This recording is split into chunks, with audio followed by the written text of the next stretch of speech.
Bom, então vamos dar sequência ao nosso conteúdo, trabalhando hoje especificamente o sistema de governos gerais, ok?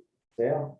E aí nós damos andamento àquela nossa parte de política administrativa do início da colonização brasileira, certo? Então vamos lá. Bom, então nós vimos o seguinte, olha, o sistema de capitanias hereditárias implantado pela coroa portuguesa, com dois objetivos iniciais, que era povoar o litoral, a fim de melhorar a defesa contra a ação estrangeira, e, principalmente, transferir para particulares os gastos com a colonização, acabou não sendo bem sucedido. Nós vimos que, com exceção de Pernambuco e São Vicente, todas as demais capitanias fracassaram, né? E com isso, o que vai acontecer é que elas vão retornar ao controle real, certo? E vão ser administradas por novos donatários. Só que esses novos donatários, na realidade, eles são funcionários públicos subordinados a uma autoridade central que a coroa portuguesa vai nomear para coordenar os trabalhos de colonização do Brasil a partir de então, certo? Essa autoridade central nós vamos chamar de governador-geral. Então, em 1548, a coroa portuguesa cria um novo sistema administrativo, o chamado Sistema de Governos Gerais. Só que esse sistema de governos gerais ele vai ser criado não para substituir as capitanias, mas para complementar as mesmas, ok? O que vai acontecer com as capitanias é o seguinte: aquelas que prosperaram, no caso, Pernambuco e São Vicente, vão continuar em poder de seus donatários e descendentes e vão manter sua autonomia administrativa, a sua liberdade administrativa em relação à coroa e ao governador-geral.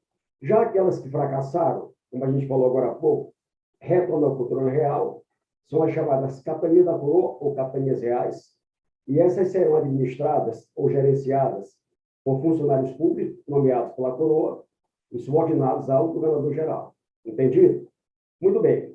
Então, quando nós trabalhamos as capitanias hereditárias, nós vimos que foram criados dois documentos, né, para legalizar juridicamente o funcionamento do sistema, que foram, respectivamente, a Carta de Doação e o Foral, né? A Carta de Doação fixava a posse administrativa do donatário sobre a capitania e o Foral que estabelecia os direitos e deveres dos donatários para com a coroa e para com a terra.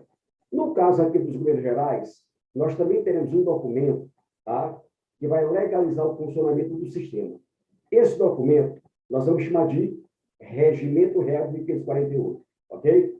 Então, através desse Regimento Real de 1548, a coroa portuguesa criava os governos gerais e estabelecia para o mesmo, tá, para o sistema, os seguintes objetivos: centralizar a administração colonial. Gente, para a coroa portuguesa, a principal causa do fracasso das capitanias era exatamente isso, a falta de uma autoridade central que pudesse percorrer periodicamente as capitanias e verificar se a colonização estava ocorrendo a contento, certo? E ela pretende, com os governos gerais, corrigir esse erro. As capitanias hereditárias eram um sistema descentralizado, certo? Cada donatário só cuidava da sua própria capitania e o financiamento da colonização era particular, do próprio donatário. Com os governos gerais, essa coordenação da colonização fica a critério do governador-geral. Então, ele centraliza a administração colonial em si. E, a partir de agora, ele vai fazer essa fiscalização efetiva sobre as capitanias, certo? Não só para cobrar dos donatários, mas também para auxiliar os donatários na tarefa de colonização da terra. E é outro objetivo, tá?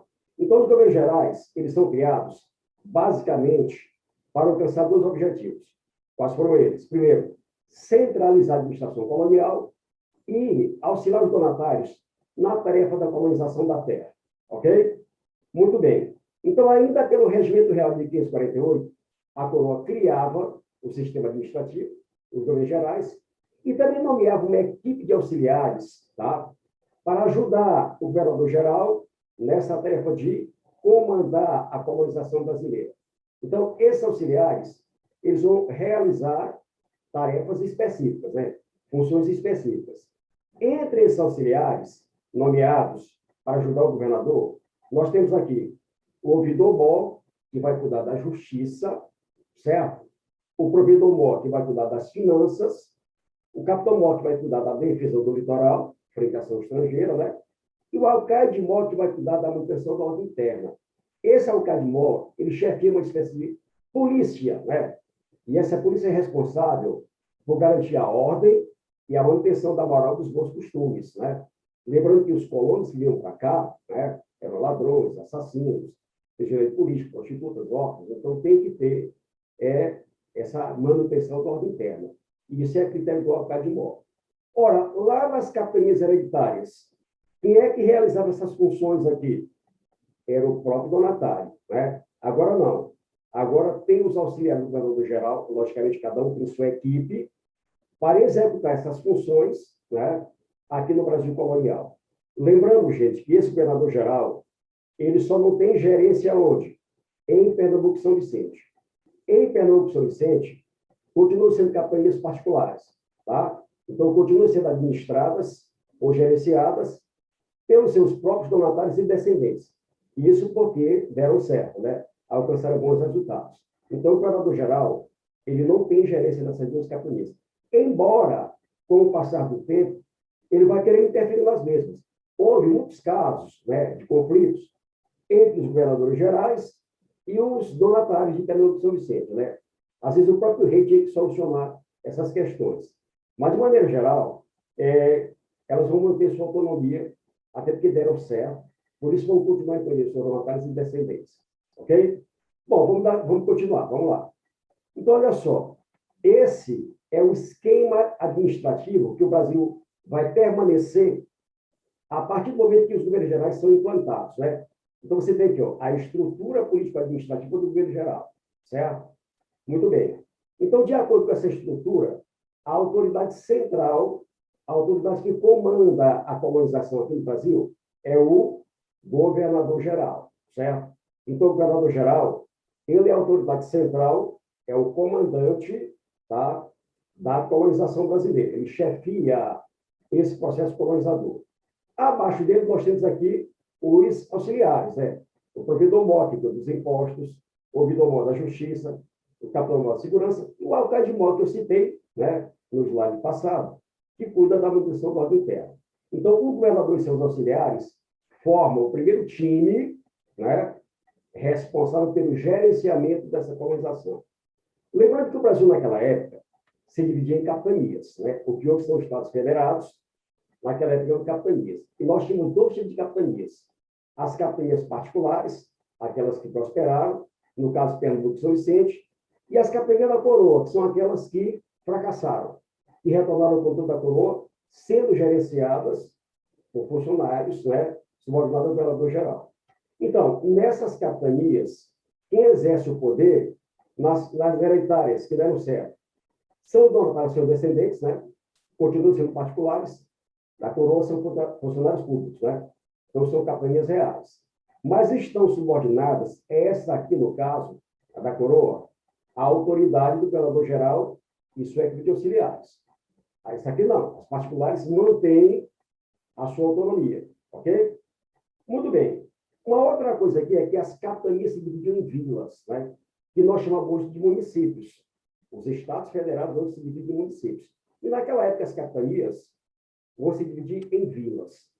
E nas vilas, quem vai comandar esse processo administrativo são as chamadas câmaras municipais ou Câmara dos Homens Bons, ok? Essas câmaras municipais eram órgãos responsáveis pela administração das vilas. Então, elas tinham o poder de elaborar leis para as vilas, tinham o poder de polícia, tinham o poder de justiça, certo? Então, de fato, quem exerce o poder nas vilas são as câmaras municipais. Até porque a autoridade do governador-geral não chega nas mesmas. A maioria dessas vilas são muito distantes do centro administrativo, que era Salvador. Então, o governador-geral não tem como interferir nas mesmas, né? Ou gerenciar as mesmas. Por isso, quem vai comandar esse processo, de fato e de direito, são as câmaras municipais, que a gente vai também chamar de Câmara dos Homens Bons. Por que Câmara dos Homens Bons? Porque elas eram constituídas pelas elites locais, pelos mais ricos, senhores rurais, mercadores de escravos, comerciantes, ok? Normalmente são os senhores de engenho que exercem, né, o poder nessas câmaras. E essa elite colonial, é conhecida como homens bons. Então, homens bons quer dizer homens ricos, né? E são esses homens bons das localidades que exercem o poder nessas câmaras. Então, as câmaras eram formadas por vereadores eleitos somente entre os homens bons, somente entre a elite local, certo? Então, você tinha de 3 a 6 vereadores por câmara, né?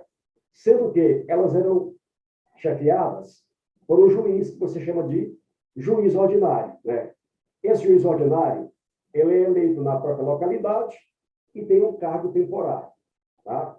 Então, essas câmaras, durante os 2 séculos iniciais da colonização brasileira, século XVI e XVII, elas tiveram grande poder e prestígio. De fato, quem mandava nas localidades, nas vilas, eram as câmaras municipais.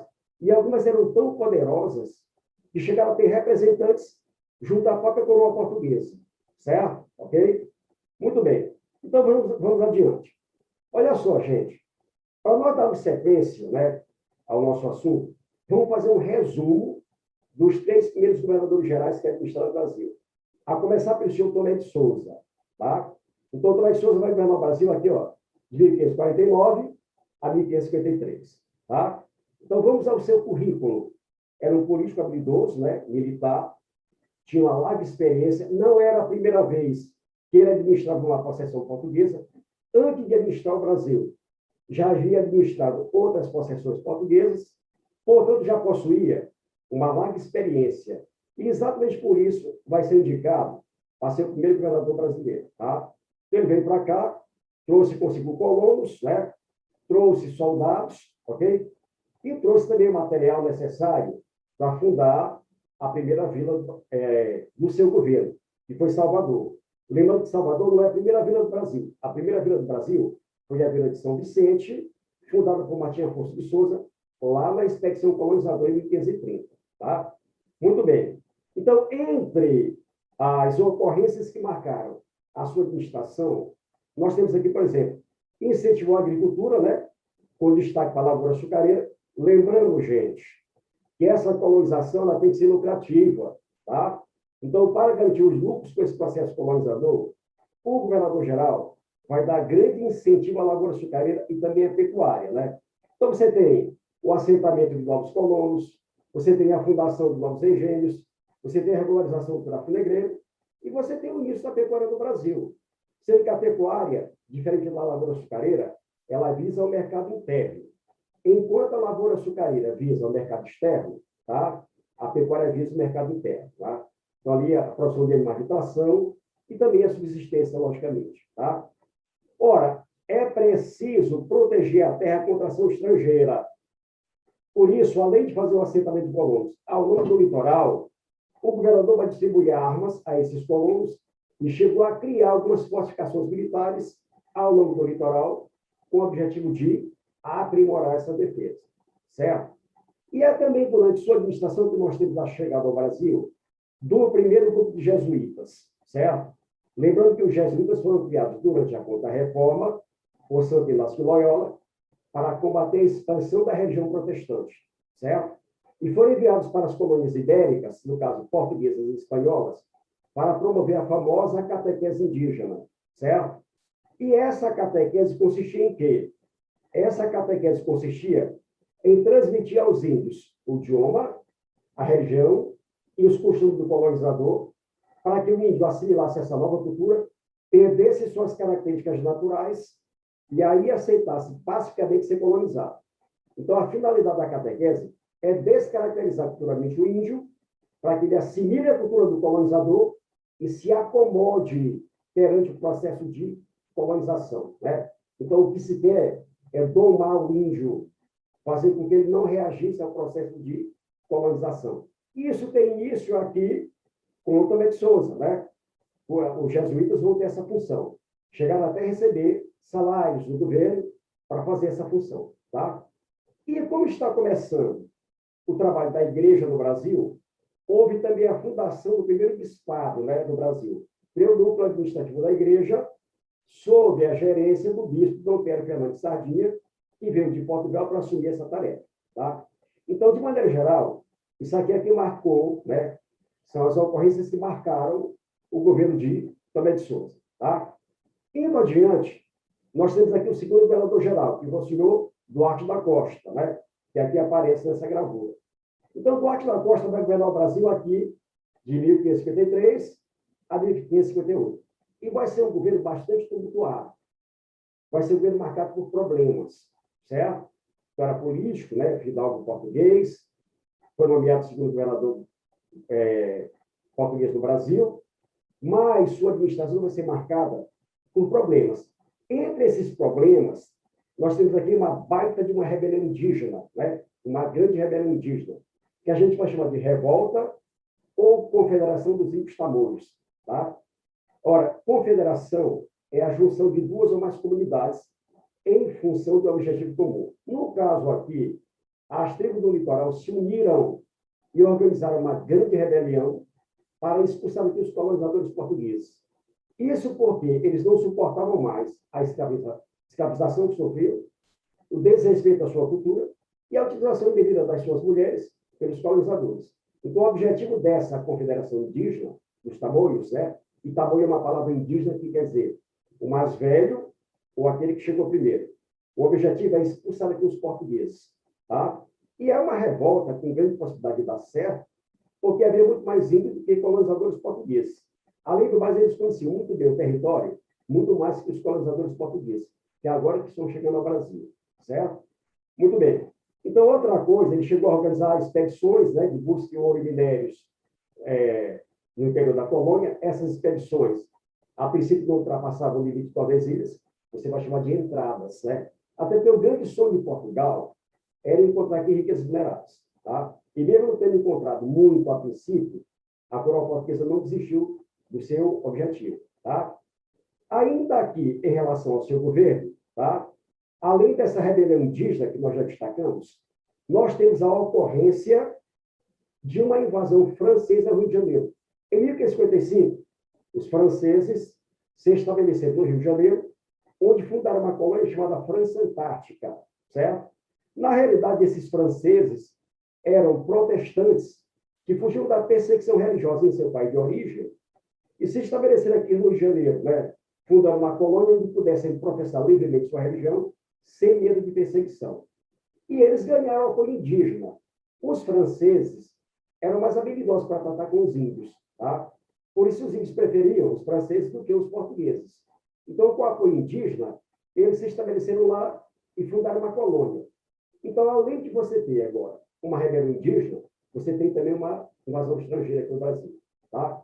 E para completar esse quadro de problemas do governo do senhor Duarte da Costa, nós temos a ruptura de relações entre o governador e a igreja no Brasil, certo? Muito por conta de atitudes do próprio filho do governador, que liderava bebedeiras e assédio às índias, provocando conflito com os indígenas, né? Chegou a ser chamado a atenção pelo bispo Sardinha, tá? Mas o governador não coibiu as ações do seu filho. O bispo Sardinha chegou a viajar a Portugal para se queixar ao próprio rei, mas, infelizmente, o seu navio naufragou no litoral alagoano, e ele e alguns sobreviventes, apesar de ter conseguido nadar até a praia, foram capturados e devorados pelos índios caetés. Okay? De maneira geral, então, é isso aqui que nós podemos destacar sobre o segundo governador-geral, o senhor Duarte da Costa. Tá? E fechando aqui o quadro dos primeiros governadores, nós temos aqui Mendes Sá. Então, Mendes Sá vai ser o terceiro governador-geral do Brasil. E, de cara, nós temos aqui uma diferença, né, do mandato em relação aos outros. Os demais governadores governaram 4 anos. E aqui nós temos quase 15 anos. Né? Por que isso? Por que ele vai permanecer por todo esse tempo no Brasil? Por 2 motivos. Primeiro, o seu sucessor não chegou vivo ao Brasil. Né? O navio que trazia para cá o sucessor de Mendes Sá, Dom Luís de Vasconcelos, foi interceptado por piratas franceses que mataram o governador e grande parte da sua tripulação. Além disso, para solucionar aqueles problemas, o governador necessitava de tempo, certo? E, ao chegar ao Brasil, é exatamente isso que ele vai fazer. Tentar solucionar os problemas criados no governo anterior. Para começo de conversa, ele traz consigo uma esquadra militar sob o comando de seu sobrinho Estácio de Sá, certo? E também com o apoio dos jesuítas, ele conseguiu arregimentar parte dos índios rebeldes e passaram a lutar ao lado dos portugueses. Então, com apoio militar vindo de Portugal e com auxílio dos índios arregimentados pelos jesuítas, o governador consegue, em 1567, derrotar os invasores franceses e expulsá-los do Brasil. Com relação à rebelião indígena, tá? O governador vai receber grande apoio dos jesuítas, em especial do jesuíta José de Anchieta, certo? Então, os jesuítas, eles conseguiram mediar um tratado entre o novo governador Medzar e as tribos rebeldes, que a gente vai chamar de Tratado de Iperoig, certo? Então, por esse tratado, se estabelecia uma trégua entre os portugueses e a maioria dos índios rebelados, tá?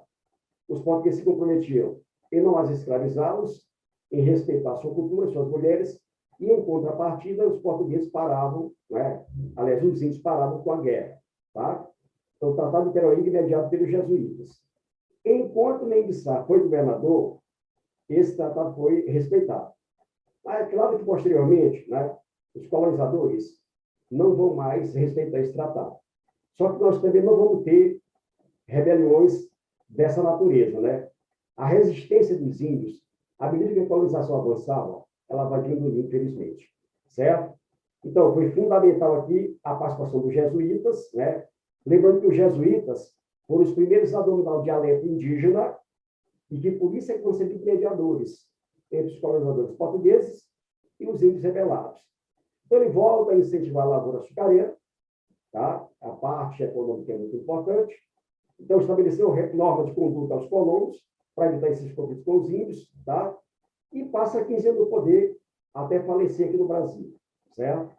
Muito bem. Após a sua morte, o rei de Portugal, ele resolveu fazer uma mudança na estrutura administrativa brasileira, tá? Então, o que ele fez? Dividiu o Brasil em 2 governos, ou 2 repartições. Então, nós temos aqui, por volta de 1572, o Brasil sendo dividido em 2 repartições administrativas, ou 2 governos, né? Então, nós temos aqui a repartição do Norte, ou o governo do Norte, que vai ficar a critério do senhor Dom Luiz de Brito e Almeida, e nós temos aqui a repartição do Sul, né, ou o governo do Sul, que vai ficar a critério do senhor Dom Antônio Salema, certo? Com essa divisão, o rei achava que iria melhorar a administração brasileira, tá? Ia distribuir a administração por igual, e a colonização ia fluir, inclusive aumentando os lucros. Mas não foi isso que aconteceu. Na realidade, aumentaram as despesas. Por isso, por volta de 1578, o rei de Portugal decidiu novamente unificar o Brasil. Então, o que eram 2 governos, voltou a ser um só, né? Único governo, uma única repartição, sob a chefia do governador-geral Dom Lourenço da Veiga, certo? Esse novo formato, né, de retorno a um governo só, tá? Durou apenas 2 anos, porque em 1580 ocorreu o que a gente vai chamar de União Ibérica, ou União das Coroas Ibéricas, que nós vamos trabalhar com mais detalhes nas próximas aulas. Ou seja, Portugal e suas colônias passaram para o domínio espanhol. Morre o último rei de Portugal, sem deixar herdeiros, e quem assume o trono português foi Filipe II, rei da Espanha, da dinastia de Habsburgo. Então, a Espanha incorpora Portugal e suas colônias. E, a partir daí, quem vai determinar a administração brasileira é a Espanha, que passa a ser a nossa nova metrópole, certo? Mas isso nós vamos tratar numa próxima aula, ok? Então, por hoje é só. Ficamos por aqui. Um abraço a todos e até a próxima.